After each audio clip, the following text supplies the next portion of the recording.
There is sufficient archaeological evidence for the modern historian to believe that there has been some variety of the human settlement in the city-state of Daggerfall, starting at least 1,000 years before recorded history.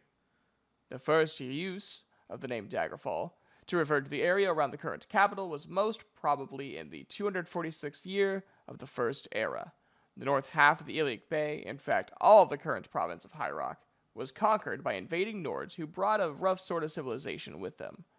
One of the first civilized acts the Nords performed was a census, the so-called Book of Life. Listed on page 933 of the book is this entry.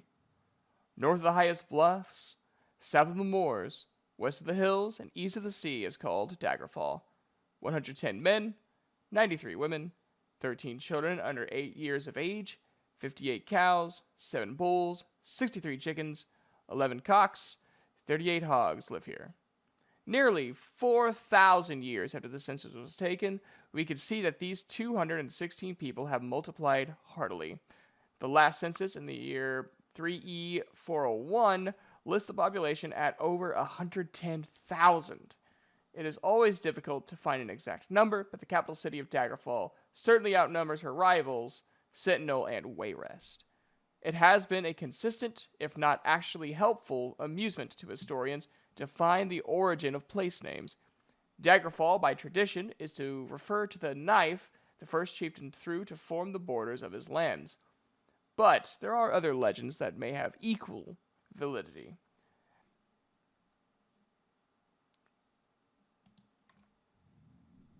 The Daggerfall entry from the Book of Life actually supports one theory about the reason for Daggerfall's longevity. The people were coastal fishermen, but they also found the land itself sufficiently rich to support raising livestock. This inclination of the early citizenry toward reinforcing their principal products brought stability to a fickle land.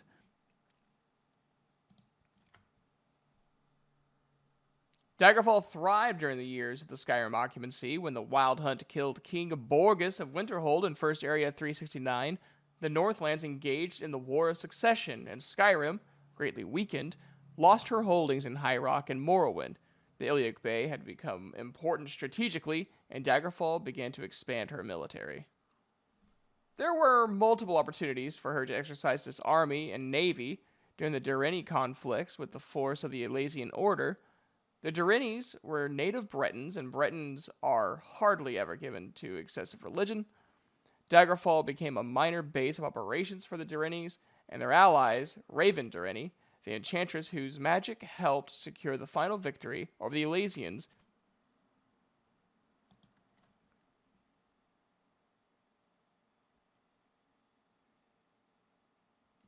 In the Glenubria Moors, which were one of the earliest occupants of Castle Daggerfall. Over the centuries that follow, the Durinnis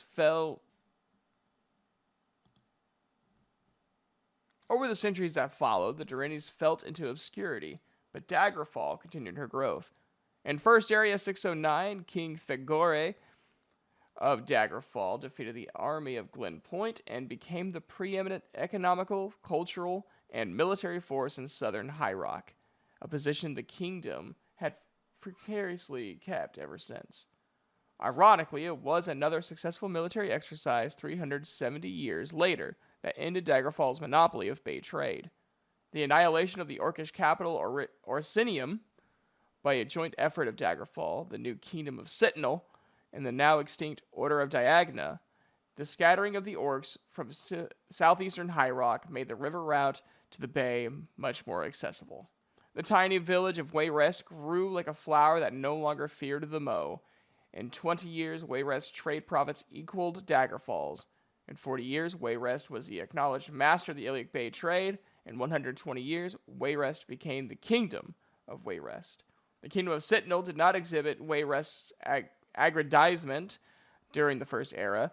The Red Guards were warriors learning the ways of the merchants, and their land was enemy enough to keep their population checked. Indeed, the number of people in all areas of the Iliac Bay was halved once in the First Era by the Thracian Plague, once again by the War of Righteousness, and a third time by the Akavari. If Daggerfall had not spent its first 1,000 years preparing for the battles of the next 1,000 years, it is indeed conceivable the Iliac Bay today might be Akavarian. The second era, like the latter part of the first era, is a tapestry of wars, insurrections, and plagues.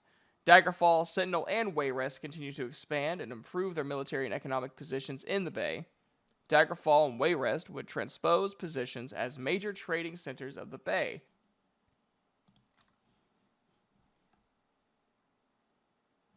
Daggerfall and Wayrest would transpose positions as major trading centers of the Bay, and Daggerfall and Sentinel likewise banded over which was the superior military power.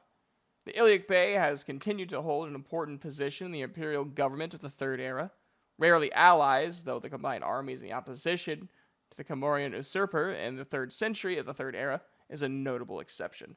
But not always enemies. Daggerfall, Sentinel, and Wayrest have weathered the storms of contention, plague, famine, and pestilence. The recent War of Bettany was typical of Iliac Bay warfare, sincere, frighteningly violent,